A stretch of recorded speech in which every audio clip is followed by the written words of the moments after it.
समज India alliance आहा पळय तितून कितें जालां गोंया डिस्कशन कितें जालां टीएमसी खातीर?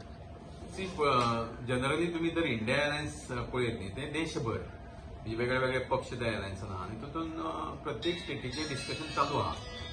आतां गोंयचें डिस्कशन फायनल स्टेजीचेर आसा म्हज्या म्हायती प्रमाणे. तातूंत कितें लास्ट ताचो निर्णय जातलो ते सेंट्रल लिडरशीप सगळ्या प्रत्येक पक्षाची सेंट्रल लिडरशीप ठरयतली कितें करपाचें. तुमकां कितें घेतला तुमचे कितें रेडी आहा तयारी आहा तुमची?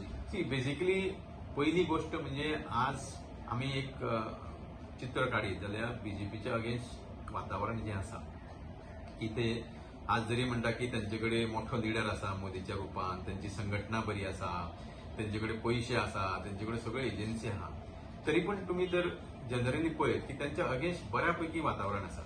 आता जनरली तुम्ही पळयत जाल्यार इलेक्शन खंयचोय पक्ष कॉन्टेस्ट करतना एक मुद्दो आसतलो की इंडिया अलायन्साचो की ताणें बीजेपीच्या कॅन्डिडेटाक व्हरप. तातूंत एज ए इंडिया अलायन्स जर फाल्यां सकाळी आमकां संदी दिली गोंयांत एक सीट लडोवपाची जाल्यार आमची पूर्ण तयारी आसा.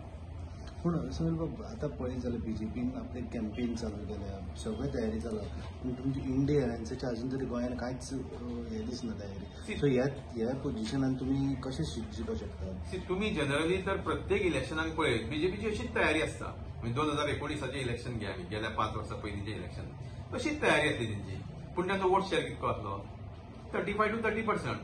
म्हणजे जनरली तांची तयारी प्रत्येक इलेक्शनाक अशीच आसता.